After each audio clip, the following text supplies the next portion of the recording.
Hello जय हिंद दोस्तों, शिक्षक भर्ती परीक्षा 2023 में आपका स्वागत है। आज के एपिसोड में हम लोग हिंदी व्याकरण के अंतर्गत कुछ महत्वपूर्ण टॉपिक देखने वाले हैं और इस टॉपिक का नाम है अनेक शब्दों के बदले में एक शब्द। ठीक है, ये अनेक शब्दों के बदले में एक शब्द जो कि अध्यापक परीक्षा 2023 का जो लैंग्वेज पेपर होगा, इसमें हिंदी व्याकरण से संबंधित सवाल होंगी। हिंदी और इंग्लिश का है और 75 मार्क्स जो आपका हिंदी है, इससे इसमें जो चैप्टर वगैरह जो सब जो रहेगा, खास करके जो है अनेक शब्दों के बदले एक शब्द, पर्यायवाची शब्द और व्याकरण से संबंधित बहुत सारे शब्दावली संबंधित होंगे। चलिए, जिसके आने की तिथि ज्ञात ना हो उसे क्या कहा जाता है? अतिथि। जी हाँ दोस्तों, जिसके आने की तिथि ज्ञात ना हो उसे अतिथि कहा जाता है। जिसका जन्म पीछे या बाद में हुआ हो उसे अनुज, और जो पहले हुआ होगा तो अग्रज, और जिसका जन्म बाद में हुआ होगा अनुज।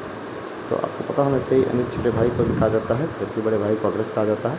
वह हथियार जिससे फेंक कर चला जाए तो अस्त्र, और हाथ में रख करके चलाने वाला है तो शस्त्र।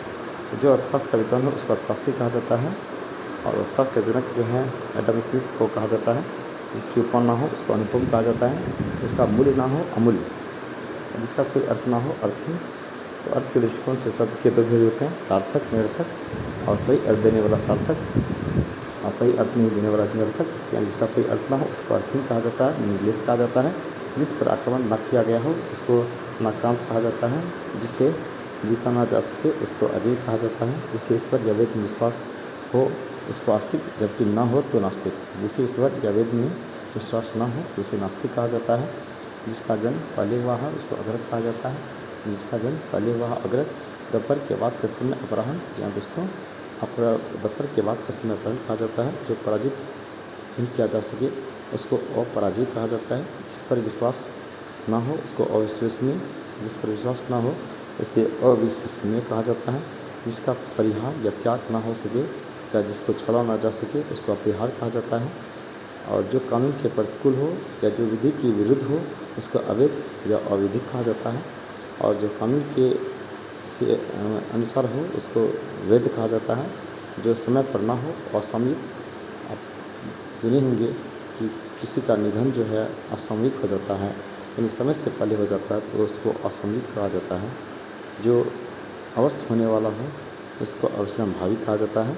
जिसका विवाह नहीं हुआ हो अविवाहित, और हो गया हो तो विवाहित या मैरिड कहा जाता है। जो सबके अंतःकरण की बात जानने वाला हो उसको अंतर्यामी कहा जाता है। जिसका इलाज ना हो सके असाध्य, कुछ बीमारी ऐसी होती है जिसका इलाज संभव नहीं है, जिसको लाइलाज कहा जाता है या असाध्य बीमारी कहा जाता है। ठीक है, और किसी कार्य के लिए दी जाने वाली जो आर्थिक सहायता है उसको अनुदान कहा जाता है। किसी कार्य के लिए सरकार के द्वारा दी जाने वाली जो आर्थिक मदद है उसको अनुदान कहा जाता है। व्यर्थ से अनुचित खर्च करने वाले को अपव्ययी कहा जाता है। और जिसके पहले से कोई आशा ना हो उसको अप्रत्याशित कहा जाता है। पुरुष जो अभिनय करता हो उसको अभिनेता कहा जाता है। ठीक है, तो पुरुष जो अभिनय करता है उसको अभिनेता। ये थे कुछ